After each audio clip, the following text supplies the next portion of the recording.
Yo, what's up, everyone? It's Oskee from Space Kamp. I had a great time over here talking to my man from Joe TV. Make sure you like and subscribe. That's Joe TV on all social media platforms. Check out the YouTube link, hit that description, click the video, and see what I got to say. Peace and love.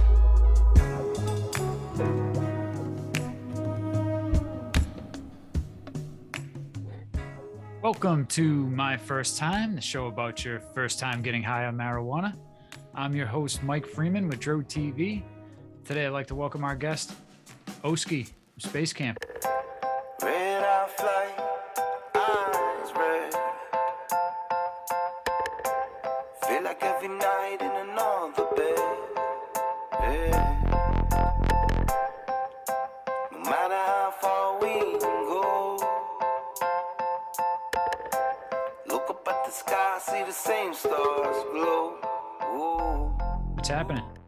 What's up, my brother? How you doing, man? Over here, just living the life. Excellent.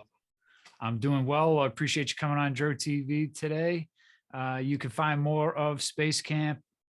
Definitely go to all your favorite music players and find them there first. But if you can't, spacecamp420.com and all of your social medias at Space Kamp or Space Kamp 420. Oh, so, yeah. Oskee, definitely want to get into some of the music. Thanks again for coming on the show. Let everybody know where you're located and a little bit about how you got involved in Space Kamp. First and foremost, thank you for having me. I was super energized to do this. I always look forward to getting asked questions and answering them. But as far as how I got involved with Space Kamp, my good buddy Doobie, who you interviewed, he came up to me one day. We were crossing paths in similar of the local venues that were around in the Lehigh Valley. And one day he came up to me and he was like, "Hey, bud, do you want to start a group?" No hesitation. I said yes. And the rest is history. Nice. And that was back in 2017. Okay. Yeah. And then it's been like, a great trip. And making music with him is an honor and a blessing and a great time. Great. And as far as where I'm located, I'm all the way up in northeastern Pennsylvania. Doobie just moved to the sunny state of Florida, so he's over there in sunshines and rainbows, and it's about to get real cold over here for me. I'm in Orlando as well, so I didn't realize. Yep. Yeah, I didn't realize Yep. he was down there. He said he's actively recruiting you to the Sunshine Oh, State. yeah. He's trying, man. He's trying his best, Soon come. That's right. We all have to retire down here at some point. So, Absolutely, man. So, dude, I definitely want to get into a little more of the music, the performance, your background. Since interviewing, I've been checking out more of the music, and it's all I've been listening to lately. So, Thank you. So I've been a DJ for over 20 years. I have a small record label myself out of Massachusetts. I was ecstatic to find out Rob the Viking. I go back to the Battle Axe days with Buck 50 and some of the other artists.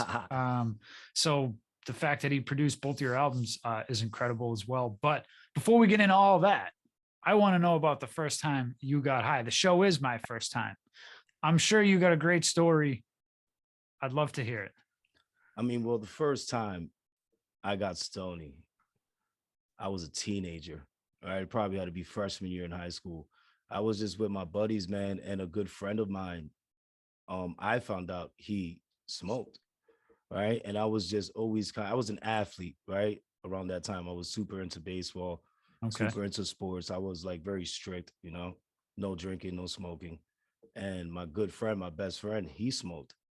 And I was like, "Wow, you smoke, bud?" And he's like, "Yeah, man." So I was like, "Fuck it, I'm gonna try the smoking thing, man. Let's try the smoking thing, right?" So me and him, we got stony. We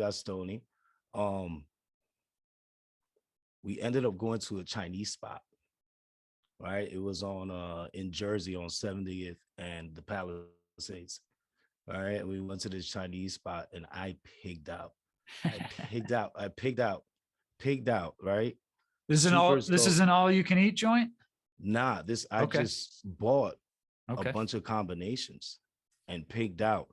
My other friend hit me up and we went into his basement, and it was foggy in there, right? Super foggy, man. Super foggy. I was laughing hysterically. It was one of those where your eyes couldn't open. Like my eyes couldn't open. I was laughing hysterically. And just I had a good time with my buddies, man, walking around the city and just laughing as a little kid and experiencing it. And it kind of released a stigma for me, right? Because I had a stigma. I was like, I'm an athlete, like I'm not doing drugs, no none of this, right? And every single time baseball was done during the off season, I would partake and smoke a little bit of joints and a little bit of Phillies back in the day. That's what we were cracking, Philly Dutches, you know? Nice. Yeah, man. So that's how I spent my first time. I was in the Chinese spot just grubbing out, Yeah. So after the Chinese food, you went into the foggy basement. Was it like Oh, yeah. was it round two? You got stoned all It over was again? round two. It was round two. It was round two, man. I super dove in. It wasn't like a slight little like, let me get 2 hits. I dove right back in to a cipher now, right? Where it was Nice. just me and my boy, but back when you would buy like a dime bag, Right, right. right? A little dime bag will get you and your buddy where you needed to be. And then entering a full cipher where you can't even see nobody in the room. It was a little intense. It was a little intense, but great times, man. It was great times. I wouldn't trade it for nothing in the world. Yeah, yeah. You think back sometimes and you're like, man, was that dangerous? Was that crazy? And then you look at some of the stuff we do today and it was like, nah, that wasn't anything really, you know? Nah, nah, nah, nah, not even.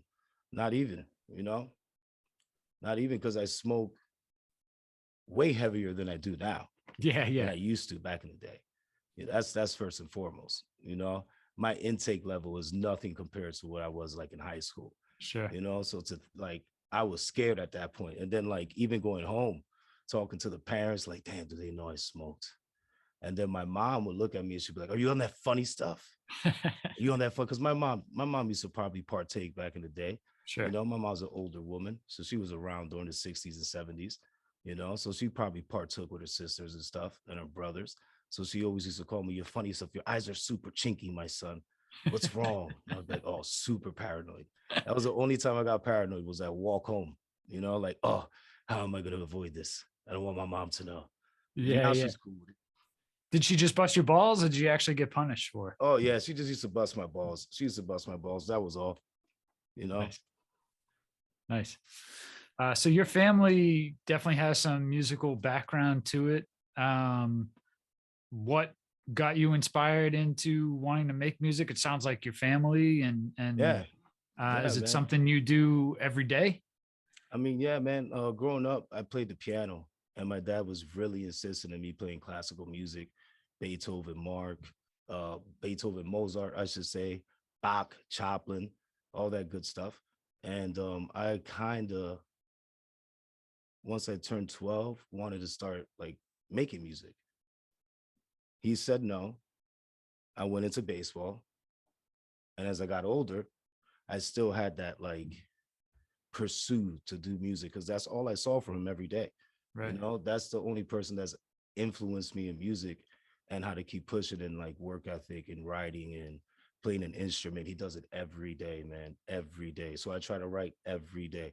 Even if I don't write a complete song, I may write 2 songs, 3 songs, may just write a verse, may just write a bridge or a hook. But I try to do it every day, man, and work on my craft. And that's what I get it from my father. He's a Latin Grammy Award winning artist. So is my brother. He's won a Composer of the Year. My Wow. dad got a Lifetime Achievement Award. All my brothers know how to play an instrument. So my dad was very prevalent in music in our lives. So he inspired it all. Nice. Well, I was just going to ask you, I mean, Philly itself has a big music scene. Yes, it does. Yes, it does. Did you have a specific genre that you were attracted to, like hip hop or Growing rock up, or jazz, or did you just kind of consume it all? yeah, I mean, not when I was younger, right? Because growing up, all I did was listen to my father and my brother's music. That's what I was exposed to. All right. And then once I came to America, I found like Michael Jackson. My mom bought me a tape of New Kids on the Block. I Yeah, had the Vanilla Ice on the Teenage Mutant Ninja Turtles soundtrack, Go Ninja yeah. Go. So Go I Ninja. I Yeah. fell in love with hip hop. I feel like as an urban kid, you fall in love with hip hop, the culture, and everything that comes with it. But as I got older into my teen years, I started getting exposed to rock, classic rock, psychedelic. And then also I grew up accustomed on Latin American music, reggaeton, reggae, and all that stuff. And Right. then also Beanie Man and Sean Paul and Barrington Levy, Bob Marley. So like I'm into it. I even like some country. I love Shania Twain. I think Shania Twain's great. I love Alanis Morissette, you know. I don't know what you would call that genre, but I love Alanis Morissette. I may even throw a little jewel on.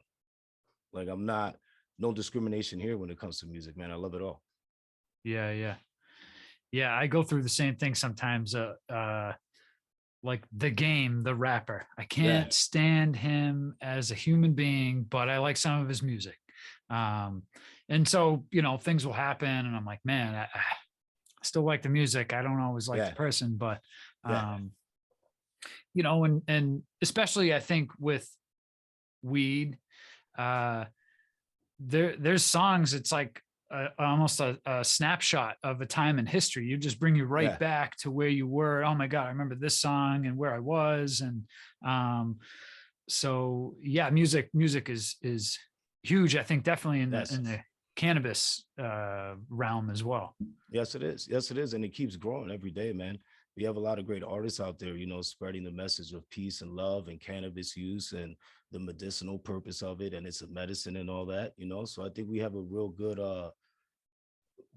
road paved ahead of us, to Yeah. keep laying down the foundation and bricks for it. So you guys put out, I know Adu said you put out an album, you had another member. So you guys have been touring for roughly 4 or 5 years. Is that about Yep, right? that's correct. That's correct. We've been touring for 4 to 5 years. We started this thing in 2017. We came out with like I wouldn't call it an album. It was more of us just messing around and fooling around and having a good time. That album was Terpene Station. Then me and Doobie really zoned in and really got to know each other during that time and during that time of touring for that album. Um, we put out the record Butterfly Effect, which was our second record, and then Electric Lemonade was our first record. So those are our first two records that me and Doobie put out. The Terpene Station was just us like getting to know each other and just throwing different stuff. You can even call it like a demo tape, or EP or something. Right. Yeah, man, I've been vibing out to both Electric Lemonade and Butterfly Effect. Thank you. Uh, I appreciate music that has all different kinds of sounds and feels and vibes to it. And this has rock, it has reggae, it has rap, it has hip hop. Um, there's singers and stuff on there. I like the little Nice. interludes and everything. It's really Thank a you. front to back kind of play. Um, with all the performing you've done, I would imagine every cannabis festival wants to hire you, right? Uh, what have you seen in the last, I guess, 4 or 5 years touring? I know you don't just do cannabis festivals, but Yes. as far as the cannabis festivals, like what have you seen is like the biggest change from 4 or 5 years ago to today? Is it the different variety of people that you see, or how much more the plant has been destigmatized? Well, yes to both those things. Yes to both those things. Because I remember, just for example, just the first cannabis festival we did in Kutztown. Um, for the amount of people that went to that one, which was still a large, substantial amount of people that went, a lot of people went. But to just the last one that we did, it's like double the numbers. Like it keeps growing, right? And then we also have a lot of people preaching for incarcerated people due to cannabis, and we're also getting that message out. And also we're seeing the different types of variety of people. The stigma is now being stripped a little bit, right? Because you see anybody from mom and pop to a Sure. college student to a dude that's in a suit and tie to a dude who has maybe some urban environment clothing. Like it's all different walks of life that you see walking around these festivals, and it's all peaceful, and all you see is laughter and love going on. So that part of it I love, and I love seeing that growth. It's a great community to be part of, the cannabis community, man. The plant itself, it's a great plant. It's a medicine, and it should be treated as such, even though sometimes we do abuse it a little bit, to get super stony. But that's what the plant was put here to do, help us. Yeah. And it's one of the few things that, as much as you abuse it, doesn't really abuse you much back, right? Yes, yeah, man. It heals. It Right. heals. It Right. heals. That's the beautiful part of it. I guess my next question is, are you ever not medicated when making music? During the recording process, I'm always medicated. Okay. For this album, some songs I did do sober. It was a more of a challenge. I wanted to see for myself what my state of mind is sober, and if I could achieve the same things I can do when I'm tapping in, when I'm using cannabis, Right. and it was something for me. It was something that I chose to do. And so yeah, so I have been medicated. I haven't been medicated when I've done music. Okay. I can't smoke and record these shows. So there's many things in my life I've done stoned. I still think I can do 99 out of 100. This is one of those 100 that it's better that I don't smoke. So I dig it.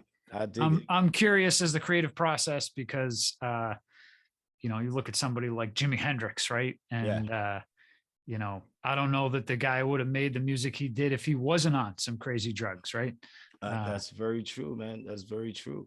That's very true. I tell Doobie all the time that sometimes when like I'll smoke a J and I'll be writing, sometimes I feel like I physically leave my body and somebody else comes in, writes the song for me, and then I come back and I'm like, wow, that's beautiful.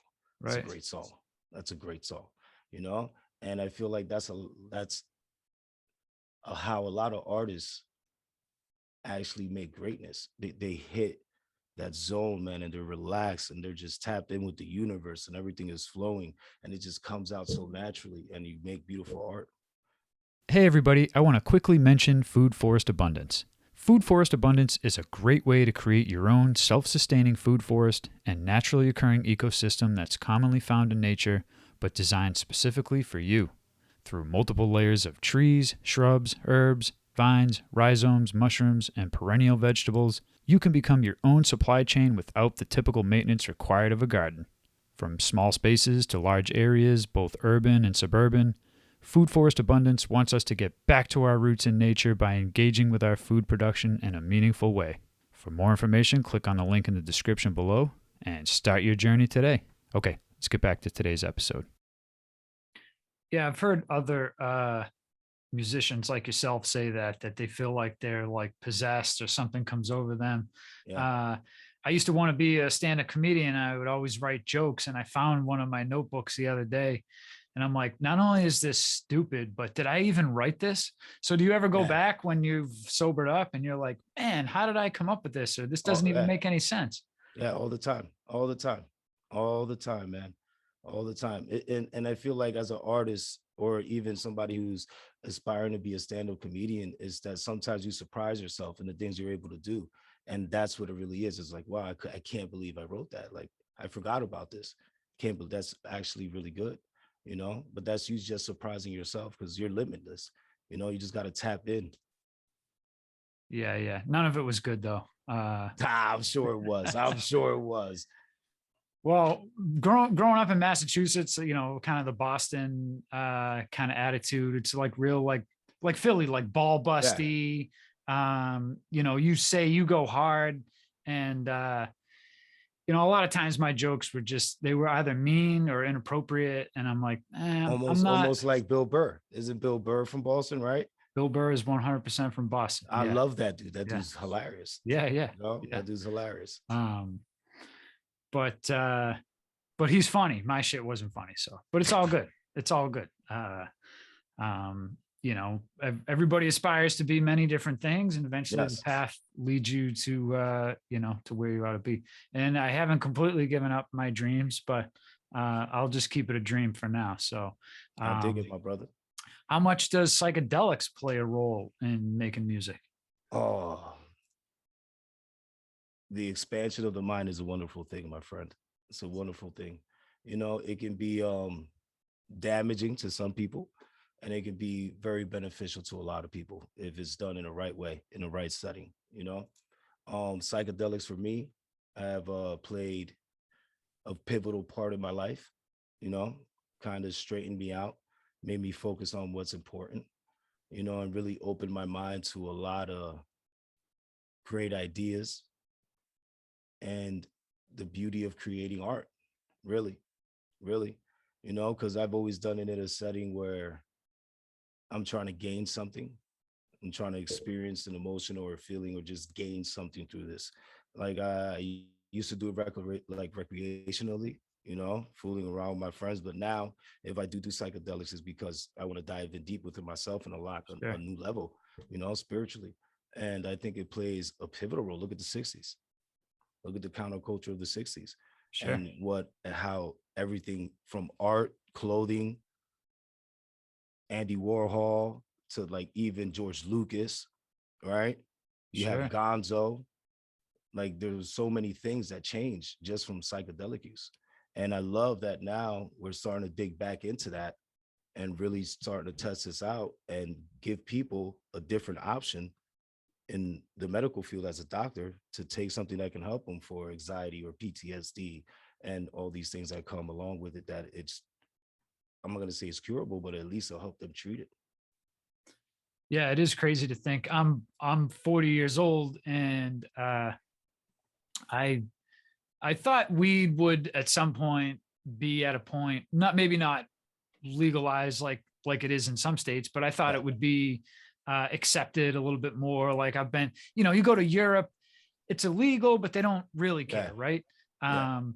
And here it's like it's like one or the other, and some places still kind of don't care, And but some yeah, like places are very psychedelics to strict. be at a point where, I mean, we've got, doctors in rooms microdosing with patients, and some of these festivals, maybe Yeah. there's other things available. I've certainly, Yeah.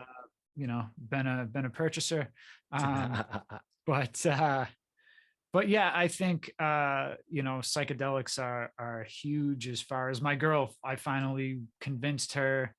We did it controlled here at the house, and um she doesn't, she'd never done mushrooms, she Yeah. doesn't smoke weed, she's not into that kind of stuff, but she wanted to go on a trip and Yep. experience what this is all about. And it did help her look at some issues differently and deal with some things differently. But I think she needs a couple more to really, Yeah, you man. know, I dive think deep. I think a lot of people in America need to take a little trip or two, man. You Yeah, know, yeah. just It's a good ego check. level them out, man. You know, Yeah, let them yeah, see themselves in 3D. yeah, yeah, Calm you right down. yeah. You know, absolutely. I agree. I agree, man. Psychedelics is a very beautiful thing. It could be dangerous if you're just out there playing with it. Let's not pretend like anything's not dangerous, you know. Sure. But there's a lot of benefits. There's a lot of benefits from the things that are given to people nowadays. You know, it's a great substitute in my eyes. Um, so Rob the Viking entirely produced both albums, Electric Lemonade and Butterfly Effect. Well, yes, he produced entirely Electric Lemonade, Butterfly Okay. Effect. We had Rob on there. We also had my boy Chris from Arizona, very great dude, you know, super dope dude. He also produced some tracks on there as well, you Okay. know. So yeah, man, working with Rob is, it's a blessing, man. Like you said, that man has a lot of rich history, you Sure. know, making music. He's been doing it for a while. And to have somebody like that who also brings in their take of my form of expression and Doobie's form of expression in art, and able to manipulate that in his head to elevate the sound of the album is amazing, man. Because like when you're making music, you need somebody to understand your point of view of the art and also be able to do that on the production side and kind of mesh both ideas together to create something beautiful, you know. And that's very important when it comes to making music, you know. And he's a great dude, man. You can give him ideas. He'll take ideas. He'll tell you yes or no. And he's very open, man. And I'm very grateful to have somebody like that on my side. Yeah, I'm interested in the recording process because he's in Vancouver, right? Yes. Um, and you guys are Adu was in Philly. So did you guys like get in the studio with him, or did you Yes. do a bunch of work on your side and then link up and go into the studio?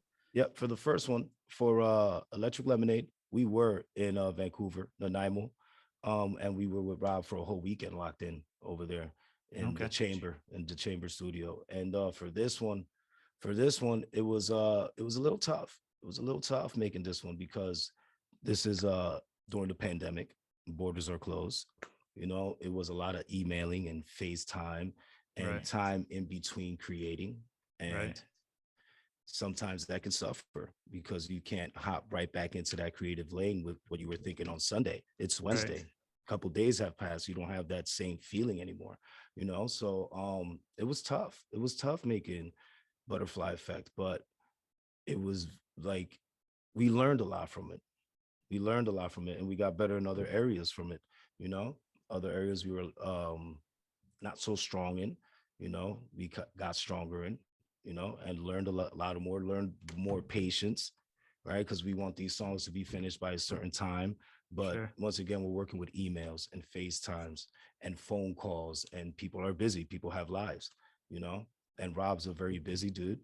And Doobie was still here in Philly. So, and we had to go travel to Philadelphia, which I live like only an hour away, but we still have to make that travel and make sure those engineers are able to reach us on this day. This song needs to be, you know, so it was a lot of trials and tribulations, but we got it done. And it was also fun, man. It's always fun. Nice.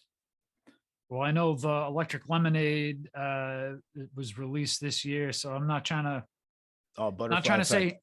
not trying to say I'm done with that album, but I'm curious as to what's on the horizon. You guys already looking at more music? Are you focused on touring right now?